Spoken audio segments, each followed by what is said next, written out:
You still got my split pea on? I mean, my other suit? Yeah, I felt that too. I was about to do that too.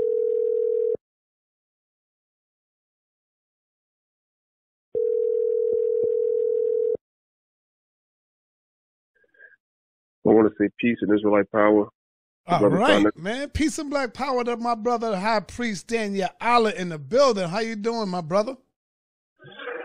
Well, let me guess. You must be live. You already know it. I'm live, and the topic of today's discussion is the coronavirus the working of the Most High, brother? What is your thoughts on that? I spoke to Gorilla Hebrew. I spoke to Pastor Russ. They agreed that it is the working of the Most High and that it is also an evil act. And I'm calling to see if you have the same sentiments, brother. Do you feel the same way as they do? That's kind of a broad question but I'll basically repeat what I've been saying on my channel.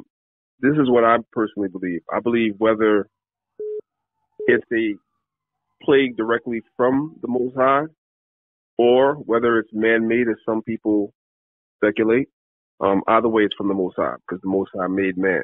So either way it's from the Most High, yeah. So you're going to put all the credit of the killings of the people on earth, whether it's little babies, children, families, mothers, on the weight of the Most High. You're going to give all of that to the Most High and say he did this or she did this. Well, we know it's not Most High, it's not she. That's all. Okay. That's on y'all side of the fence. That's the Kemetic side. We don't right, right. So you're saying that your God is doing evil acts like the devil. Like, because if he's doing this, then what job is the devil? What is the devil job? What is the devil job? Okay, first of all, let me explain something to you, right? Before we get carried away with this thing about how the Most High is using the coronavirus to kill people, somebody's got to convince me that all these people that's dying is actually dying of the coronavirus. Because if you look at the symptoms of the coronavirus, they're very similar to the common flu and even similar to a regular cold. How do I know that some of these people are not dying of other causes and it's being blamed on the coronavirus? Remember, let me just say this to you. Remember that people, we get all these statistics about people dying of AIDS. People don't die of AIDS. People die of complications that are attributed to the AIDS virus. Their system breaks down in other ways, but it's attributed to AIDS. It's the same thing with this. Nobody really can convince me that all these people are dying of coronavirus. Some of these people had pre-existing conditions already, and they might develop the flu, which they say is the coronavirus or whatever like that, and they might die because they have pre-existing conditions already. But what it is, it's a whole bunch of sensationalism with the media. I just want to say that. Right. With that being said, the scriptures also say, because I'm not book dancing around a question, the scriptures also say the issues of death belong to the Most High. So whether somebody lives or dies, the Most High controls all that. So listen, this is the same God that flooded the earth. This is the same God. So the question I got for you is that, what is the devil's job, being that the Most High is doing all the evil on the planet? Like when the Most High took down the World Trade Center, you said that was evil. The Most High, this coronavirus, this is evil on the planet. What is the job of the devil? Well, first, you attributing something about the World Trade Center to me. I said that? No, not you said that, but Hebrew Israelites said that. Captain Tazariak is one of them. He said that was evil. The workings of that was evil. And the Most High took it down. I'm not saying you said it, but Hebrews been teaching that. Okay, so first of all, you asked what's the job of the devil. The job of the devil is to deceive, right? And that's what he does. The devil to kill people? No, where's that in the scriptures? Oh, so the devil don't kill us. Well, that's not the job of the devil. You asked me what's the job of the devil. The scriptures never said the devil's job is just to kill people. No, the devil's job is to deceive. He is a deceiver. You see what I'm saying? And his children, which are, I don't really want to say, you know who I'm talking about. His children on earth are the ones that actually do the act of killing our people through eugenics, through their police department, through slavery, through all different types of means. They kill our people. He uses his children to do that. But that's not his job. Okay, go ahead. Well, I don't know if you understood exactly what I said. Yes, I heard what you're saying. Right. So the devil's job is not to go out and kill masses and millions of people. No, that's not the devil's job. The devil's job is to deceive, and he does that through his children, the so-called, you know who. That's what he does. That's his job. Okay, brother. But the most, but see, I see. You know what? No, let me let you ask your question. Go ahead. Go ahead. This must be one of your interrogation rooms, whatever. No, this is not the interrogation room. Let me let you rock out. It's not the interrogation room, but what I want to direct your focus on the video clip that I'm about to play right now. All right, and you're gonna be able to hear it. So when you talking about angel Satan, that's why y'all don't want to say so, because y'all think when we calling a white man the devil, y'all thinking we. So when you talking about the angel Satan, that maybe that's why y'all don't want to say it, because y'all think when we calling a white man the devil, y'all thinking we calling him the one that works for the Most High. Y'all thinking we calling him the one that works for the Most High. But even if you call him the one that works for the Most High, he still don't have power over the Most High. What is Satan's job? The angel I'm talking about. Satan's job, the angel, is to come down here and deceive people. That's what I said. That's what I said. Hello? Pastor Russ, my bad. I just want to. Yeah, I got you. So, yeah, you did say that. I was looking for the other one where Tazariak was talking about. I got another clip. I can't find it right now, where he was also talking about the job of the Most High. Yeah, so you just said the same thing. His job is to come down here and to deceive people. But God's job is the one that's doing the killing. He the one that got the blood on his hands, though, brother. The Most High does kill and make alive. That's in the scripture, right? That's in the scripture. And so why should the people follow someone who have just killed your family? Would you follow somebody if they killed your family, wiped your whole family out, and you would still follow that? All right. The first thing I want to say to you is we have to, and this is where it's going to come across a little harsh. The people are not go in, brother. Because most people are emotional. Most of our people are emotional. And to be a part of what we're a part of, you can't be emotional. So you'll see brothers like Captain Tazariak, like myself, like a really Hebrew, like Hashar. We don't deal with this information based on emotion. Now, with that being said, right, let's just be quite frank. Mm-hmm. Every time I turn on World Star Hip Hop, I see how absolutely destroyed my people are as a people. Now, that in itself is not worthy of my people dying, right? However, when we go out and we try to teach our people this word, they reject it. They will choose the oppressor or the enemy over me. They will choose the oppressor or enemy's system over me. They would rather remain in their oppressive system as a part of that system and get the little crumbs that they get. They would rather remain a part of this system than to be able to rule this earth like the scriptures say. Therefore, when this system goes down, the oppressor is going to go down, and God is going to do that. And those of our people that are joined to this system and joined to the oppressor, a lot of them are going to perish with the oppressor. And I say, hey, and you can't be mad at me. You can't be mad at me because Harriet Tubman and Denmark Vesey, when you go back and you read about them, they had the same sentiment towards sellout. They had the same sentiment towards those of our people that sell out. Straight up. All right, my brother. Oh man, I don't know what else. And the majority of our people have sold. The majority of our people have sold their souls to the system. They may not actually sell out to the oppressor himself, but they're so joined and attached to the system that they're willing to turn a blind eye to certain things that they know is wrong, man. All I got to do is turn on World Star. Matter of fact, I turn on Instagram, Facebook, whatever, and just look at the behavior of my people. And I know for a fact that the majority of my people, man, their minds are so far gone, there's no saving a lot of them. All right. You know hey, stay on the phone for a minute. I'm going to allow some people to call in and ask you a question if they have. Wait, so we live? I thought you were recording it. No, we live, brother. We live. So, family, if y'all have any questions for my brother Danyaahla, he's going to give us a couple of minutes. Y'all can call in. We got Priest Danyaahla on the phone right now. So what are you doing to stay safe, though, my brother? What you mean? To stay corona-free? I'm doing what I've been promoting on my... Listen, I don't give a damn. Let me say this thing. I don't give a damn what these... It ain't true.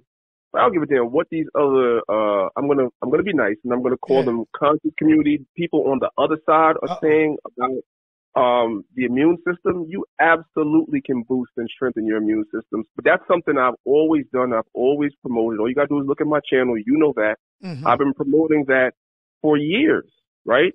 And of course, I'm doing what everybody else does as far as sanitizing, washing my hands, and so forth and so on. I'm doing that.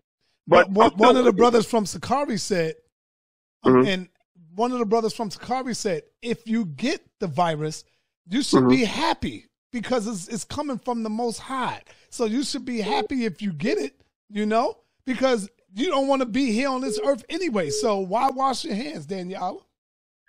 Well, okay. Well, I mean, listen, to each their own right now. That's how he feels. But there's another scripture that says, speaks about, and I'm loosely paraphrasing, it speaks about the blessing it is to see the fall of your enemies. Some of our people, because this world is so wicked, some of the brothers, they don't want to be here. They don't really want to be here. Right, on the other hand, if I could live to see the fall of my enemy, I want to be here to see that. As much hell as is going to come on earth, I want to live to be able to see that. I may not. Why would the Most High bring on the virus at the time that is so important to him and to all Hebrew Israelites, meaning the Passover? Well, that's a great question, and a great question deserves a great answer. Now, we know you don't actually believe in the Bible, but nevertheless, according to the narrative, the Israelites, when they were in Egypt, celebrated the first Passover at home as the plagues were happening. Mm-hmm. So this year, a lot of us are celebrating the Passover at home because there's a plague outside. So it's really no big deal to us. It really isn't. But why celebrate it at home? If you are the chosen people, why not just go out and enjoy life the way you've been doing? I mean, you're the chosen people, brother. Why would God want to, destroy y'all? Y'all the chosen people. You following the laws and statutes of the commandments, right? If it were up to us, we would have had our Passover as planned, but unfortunately, we're having them in venues. We have the same problem you have. We have to rent out venues, and the venues all canceled on us. So it's not that we just got scared and like we ain't having it because of Corona. No, they canceled on us. Certain places have a limit of how many people could be, in the building. So we were forced. All right, hold on, brother. Call from. But unfortunately, Corona, no, they canceled on us. All right, peace and Black Power family. What's your name? Where you calling from? Hey, peace. My name is Rich from North Carolina. All right, we got Priest Danyaahla on the line. What's happening? You have a question? Yeah, I'd like to make a quick statement and then. Go ahead, brother. Hello? Go ahead. Yes. Yeah, so I would like to first make a statement and then ask a question. The statement I would like to ask is, the statement I like to say is that, first of all, we have to understand that the Bible has been tampered with. I do believe that it's from our ancestors, but the white man, he got his hands on it. And there's a lot of contradictions to it. And I think that when you look at the Bible in its context, you don't see a book where it teaches you how to read and comprehend. So before you look at the book, you first have to comprehend and understand what's being said. And the question I have to him, do he believe that the Bible is pure, or do he believe that it has been tampered with? Okay. Hello? Yeah, you can hear me, brother? Yes, I can hear you, brother. Correct. This is how I'm going to answer you, and this is the best way for me to answer you. Do I believe the words of the Most High are pure? Sure. Absolutely. Now, as far as the Bible being tampered with, this is the way that I deal with that situation. A lot of people make that statement, but when I ask them for specifics, and I mean specifics, I can never get them. A lot of things that people call, a lot of things that people call tampering with were actually revisions. Now, I can sit here and I'm telling you, the KJV, for instance, which is probably the most popular translation of the Bible, was revised 8 times, at least 8 times. Now, if I were to ask you to tell me about 3 of those revisions, would you be able to tell me what they were? Or even 2? Would you be able to tell me why those, out of the 8 revisions, give me 2 reasons why it was revised? Do you know? No, I don't know exactly. Okay, that's not too. I like to just say that just because I'm answering yes doesn't mean I don't have proof that the Bible wasn't tampered with. I just like to make that statement. No, King, we're just having a conversation. I'm not belittling you and saying that you don't know. What we're doing is I didn't say that, no. because I don't. I'm giving you the benefit of the doubt. Yeah, just because everybody I talk to is on a different level of information, and the majority of people I run into, I'm not saying you, that make these claims. Well, they're ghetto scholars, like Wesley Muhammad said. I'm just gonna call it what it is. They're ghetto scholars because when I press them for specifics, I can't get it. They gotta get back to me. So I'm gonna tell you the Bible was revised about 8 times, right? Now, the last 2 times that it was revised, there were definitely some things that were changed around. I'm giving you specifics by 2 guys by the name of Westcott and Hort. But the revisions that they made, if you speak the Hebrew or the Greek, or even if you go and look at the Greek text or the Hebrew text, you can see what they changed. So you got to study the Hebrew and you got to study the Greek, and then you look at the English or you look at the Spanish or the French or whatever version you're reading, and you can see the differences. You can see what was changed if you learn those languages. So absolutely. So you're saying you have to know Hebrew or Greek to even deal with knowing if it was tampered with or not. That's what you're saying. That's not what I'm saying. What I'm saying. Okay, so I didn't understand you properly. Okay, so what I'm saying to you is that if you're making a claim that something was tampered with particularly, right, you'd have to cite to me what it is that was tampered with, and then we'll go and we'll look at it in the Hebrew and the Greek and see what it was. Because some things that people say were tampered with was not tampered with. It's just because it was translated from one language to another, there's a slight variation in the reading. And then there were some things that were actually tampered with. And what I'm tampered saying, with, yeah, I understand it. Yep, okay, I understand that. I'm gonna give you back the floor. What I'm saying to you is 9 out of 10 people, and I ain't accusing you, don't know the difference between what I just said.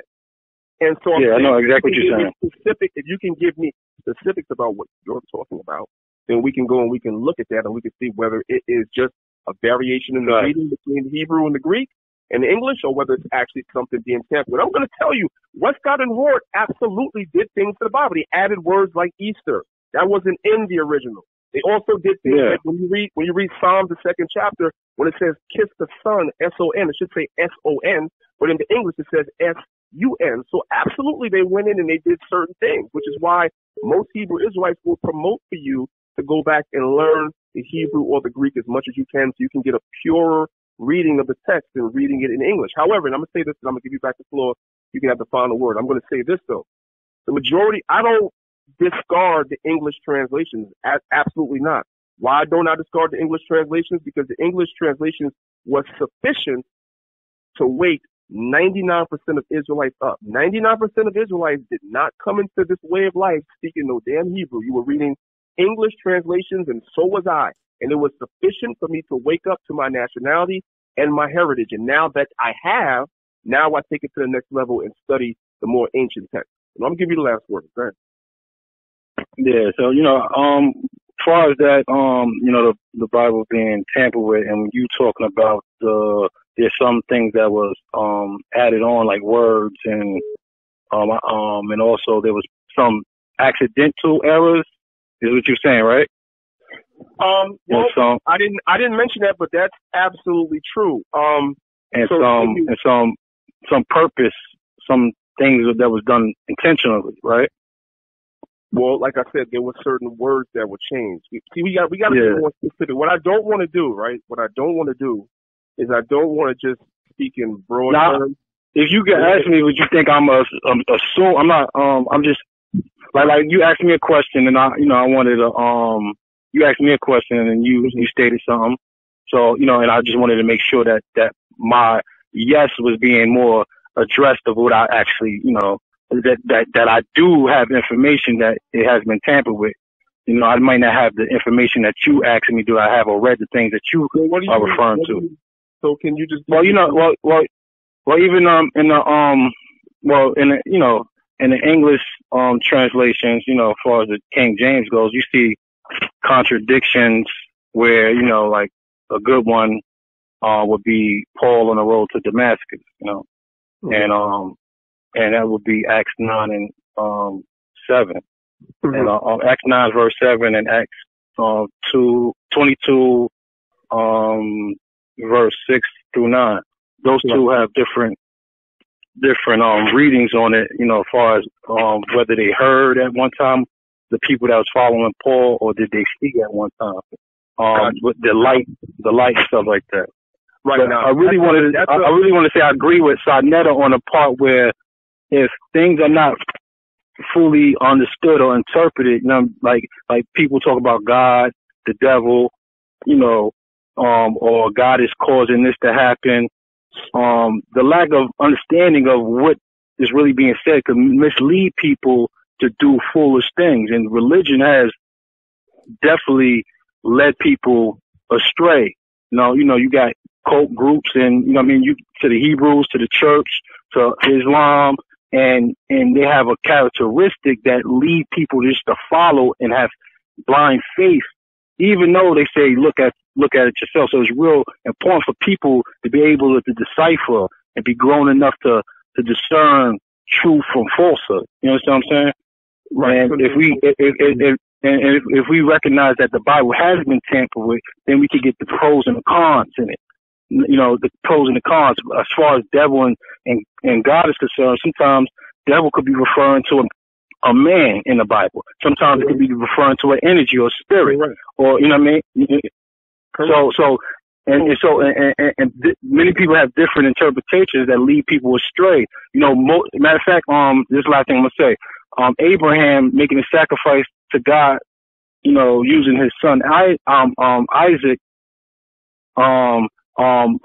You know, it was a woman that actually killed her son because she thought God was telling her to do that. I'm not saying that she was right for doing that or the Bible promoted that, but some people have issues, and that those things that's misinterpreting the Bible adds to those issues. I hear you, brother. Well, I'm going to say this to you, right? The situation with Paul on the road to Damascus is a whole class. Like, I've done a class on that before. That's not something we could really get into. I don't see that as a contradiction. It's more about understanding or lack thereof. Not saying you particularly, but just in general. That's definitely a good conversation to have. Excuse me. So, you know, hopefully, you know, we can continue to, you know, to build and have this conversation. You know what I'm saying? And a platform you can call in and ask questions, whatever like that. You can also come to my channel when I'm live, Maccabeestv. You can ask questions over there. Doesn't matter to me. You know what I'm saying? And we can actually deal with these particular issues that you have as far as the scriptures are concerned. But I do want to say one thing. You know, religion takes a lot of slack, and as it should, because religion has done a lot of harm in the world, right? That's true. I mean, nobody can deny that. Particularly the two main religions that have done the most harm is Christianity and Islam, right? Nevertheless, atheism, people that don't believe in God, have also done some pretty bad, damning things. That whole eugenics movement, majority of the people that were doing that, they were atheists. They were atheists. Yes, and they committed mass genocide. When you add up the numbers of black babies that have been aborted since abortion became legal, you're talking about in the millions. That's genocide. These are people that don't believe in God. So it's not it really is the individual more than it is, you could say it's the religion. You see what I'm saying? Because you have good people that follow that Bible. You have good people in the Christian church. Some of my family members are Christians, and they're good people. I don't agree with the dogma or the doctrine, but I know that they're good people. I watch the way they live. I watch the way that they interact with people. I watch the way they treat their children, et cetera, their fellow man, and they're good people. They're just misled. So I always try to stay away from that. It's, you know what I'm saying, the religion. It's the individual. Yeah. Just like I know some good brothers, some really good brothers that I don't agree with that are Kemetic, or they might be into West African spirituality. I don't agree with them dogmatically, but I can see that they're good people, like Brother Reggie, like Brother Jabari. Just as people, I can see that they're good people, like Sarnetta, good people. So I don't try to blame it necessarily on what a person believes in, but because I believe in the Bible, therefore people will throw me in under the bus, not you, but they'll throw me under the bus with everybody else that believes in the Bible that does crazy things, and that's kind of like a little bit unfair. But it was definitely that is unfair. Yeah, definitely. Yeah. Sarnetta, what, you sleep? No, I'm right here. I'm just listening to y'all. I'm just letting y'all get ahead and build, man. I'm here. No, yeah. And you know, really, when you know, see, and I do agree with you as far as, you know, you can't throw everybody under the bus, right? But there's a certain schism that religion causes when it's not really defined properly. You understand? There's a certain thing that Like, being good has nothing to do with having power and being able to manipulate that power for the benefit of your good if you have a superstition. You understand what I'm saying? And that superstition creates another person to be able to manipulate you for their good. And so, so I do agree that it doesn't make you a bad or you can't really say that, as far as the dogma or whatever makes them a bad person, but it does have its consequences when there's a lot of confusion and a lot of misconceptions but the only thing that really cause harm is like verses that's misunderstood, like biting. If you believe in Jesus, I'm paraphrasing. Even a snake could bite you and you won't die from it. You know what I mean? Or Abraham sacrificing his son. You could drink poison, you still survive. Those type of things causes confusion, but I think the laws, the Bible, especially the Ten Commandments, are very good, just like the laws of Maya, or even some good things in Islam and stuff like that. Time to move on. All right, brother. All right, no problem. I appreciate your call. Hey, Danyaahla. Yeah.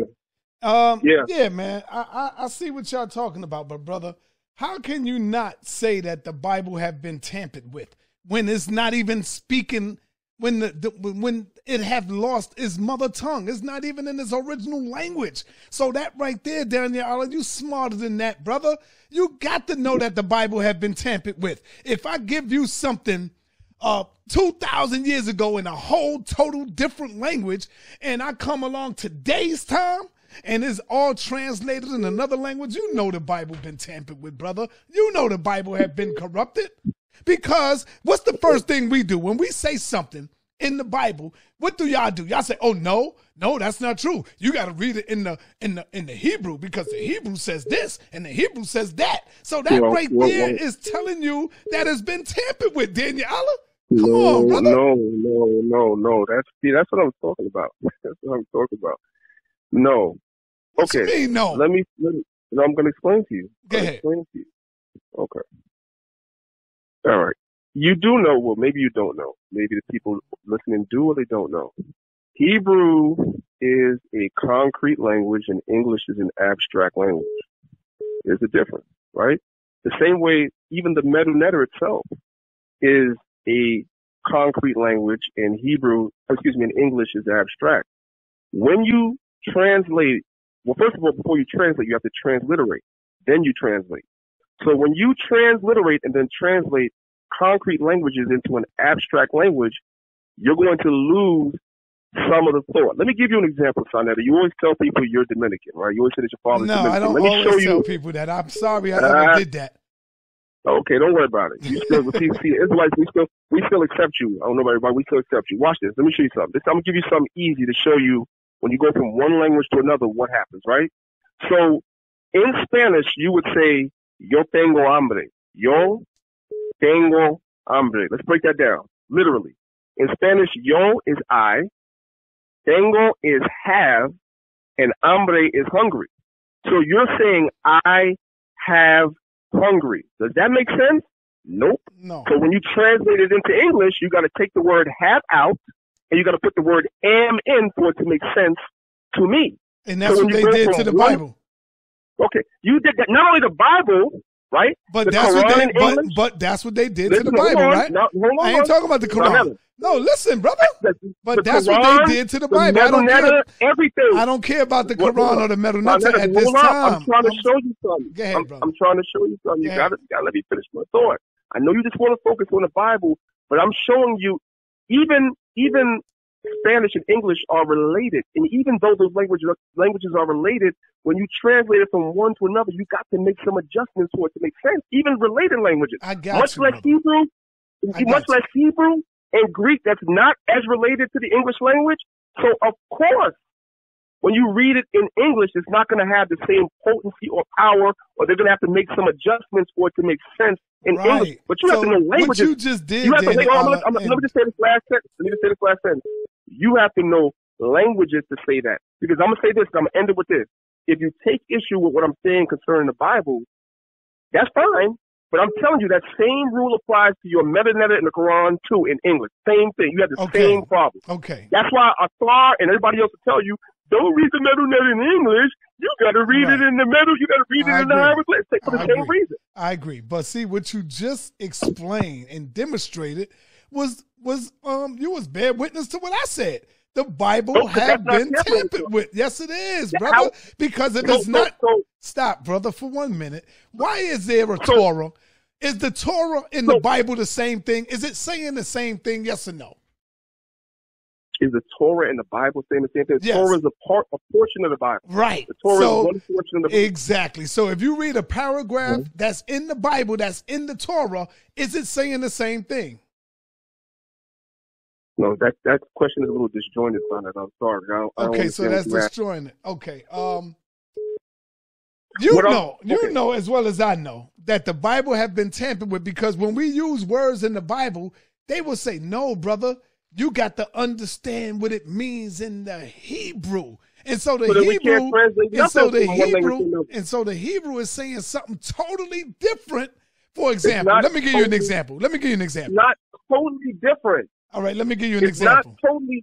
Wait, hold on a second, son. You go ahead and look up your example. It's not totally different, but listen, words undergo a metamorphosis over time. Even the English language itself underwent a metamorphosis over time. Words that had meanings in the 1500s don't have the same meanings today. See, number one. For the nut, I'm not saying a translation is tampered with. That's not a translation. Number one, no, stop for a minute, brother. If it was a translation, it would be saying the same thing. But it's not a translation. They changed the word and they say, no, it don't mean that. It means this in Hebrew. So it's having two different meanings, brother. No, Danyaahla, I don't see. You a smart brother. How you don't see that, brother? Sometimes, Danyaahla, you got to say, you know what, you right on that. But you're not right about that. Because when you try to argue that point, you're going to lose. Let me ask you an example. For an example. I'm not going to lose. Was Jesus Christ nailed to the stake? Was he nailed to a tree, or was he hanging from a tree? Is that saying the same thing? Jesus Christ was hung from a tree. Or he was nailed to a cross.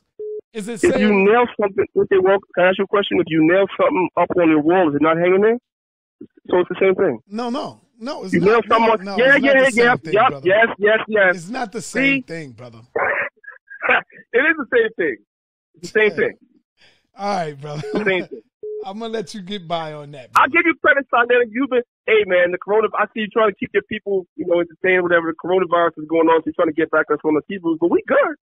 You could come with all the fire, man. All the fire. All right. Okay.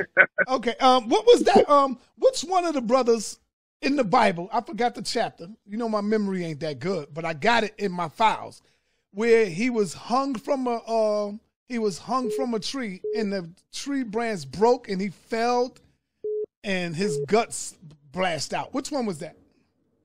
You're talking about Judas. Okay, there you go, Judah. Did Judah fall from a tree and his guts burst out? That's a parable. Because there's two different stories on that. You know that, right? He hung himself. No, he hung himself. His guts bursting out, everything is a parable. We can go through that as well. There's precepts in the scriptures for that. No, I don't want to go through it, but I guarantee you, if you was to read the Hebrew, it will say something totally different. This is what I'm trying to tell you, brother. Told you that. This is why Zion Lex said that the King James Version is not worth nothing. He will wipe his ass on the pages, brother. You're not going to listen. Let me tell you something. Let me tell you something, son, about that. Let me tell you something, son, about Zion. Because I see you keep using that. But let me tell you something. Zion and I talk all the time, right? And Zion told me that that was a mistake for him to say that. Of course it was. Ask him. I guarantee you, he still feels that way, though, brother. Okay, what he's saying is his mistake because he didn't want to, rattle y'all cages or nothing like that. We're not rattled. See, that's what I'm saying. Me and him talk all the time. That's what y'all think. We're not rattled. We talk to him all the time. He understands where I'm coming from. and I understand where he's coming from. But I know what he means by that. What he means is he didn't mean to be disrespectful to you. I get it. Listen, this is what I'm saying. Let me explain to you, and he can correct me if I'm wrong. He calling if he's listening. This is what we all understand. And you don't understand. We all agree on this, right? Myself, Captain Tazariot, Gorilla Hebrew, Zion Lex, any Hebrew you can find, we all agree that the English translations are inferior to the Hebrew. We all agree. I don't know why you're trying to divide us on that. We all agree on that. However, as you always say, we are English-speaking people. Ain't none of us come out the womb speaking no damn Hebrew. So most of us woke up to the fact that we were Israelites by using the English translation. So where we part ways, where Zion and I part ways is, I don't disrespect the English translations simply because those English translations woke me up. But he takes more of a hardline stance, and that's fine. That's fine. But we all agree that the Hebrew is the foundation. All of us say that. All of us. All of us. If you ask Tazari, I can say the same thing. They have Hebrew classes because they want people to learn the Hebrew because the Hebrew is better, gives you a better understanding of the thought of what the writer was trying to convey. And there you go. We all agree. There you go. You see what you just did? But you don't want to say, is the Bible in English is corrupted. You just don't want to say it. It doesn't necessarily, but that is because again, I just explained to you. I got what you said. Why would you read it? Why would you read it in Hebrew? Why? Because you want to get a better understanding of it, right? Right? Come on. Yes, because I just explained to you. No, hold on, son. If you really aren't, I know you think you're making a point, but you're really not. And people that don't speak languages don't understand this concept. You could even ask a song. I'm going to tell you the same thing. Listen, the reason why I say that the English translation is inferior is because you have to make compromises. There are certain words in Hebrew that cannot literally be translated into English. They just cannot. But in order for you to speak to an English audience, you're going to have to make it make sense to them in their language. You're not corrupting the word, but you want somebody that speaks another language to understand what it is you're trying to convey. So you do your best by translating it into that language. But if you want the purest source, you have to go to the Hebrew. It doesn't make the English corrupted. No, it doesn't make it corrupted. Just like I just gave you an example of translating something from Spanish to English, languages that are that closely related, even in that, you got to change the word from have to am for it to make sense. A simple sentence like yo tengo hambre, you got to make a change for it to make sense in English. Come on, man. But if you spoke multiple languages, you would understand that. And neither one is corrupt. The yo tengo hambre is not corrupt, and the I am hungry is not corrupt either, because the person that's listening will understand what it is you're trying to say. And that's what I'm trying to tell you. So basically, I'm gonna end it to seem like you want to go. Yeah. I'm gonna end it, but basically, what I'm trying to say is this, right? I'm trying to say is that we're not. You gotta have to find something else, bro. We are not divided against Zion Lex. He chose maybe some harsh words to express something that we all in the Hebrew Israelite community understand, and that is that the English translations are inferior, but they are sufficient to wake our people up. Our people ain't in the street speaking no damn Hebrew, so when we go talk to our people, we're going to use the English version. It only makes sense. It's like you trying to teach somebody about Kemet, and you start talking to them in meta-netta. They're going to look at you like you got three heads. But was the Bible written in Hebrew? Originally, yes. Okay. All right, brother. Originally, yes. All right, I'm going to let you go. Thank you, my brother, for taking the time out, being patient to talk with us, brother. I appreciate you. No doubt, son. You have a good one, bro. Peace. You too, brother.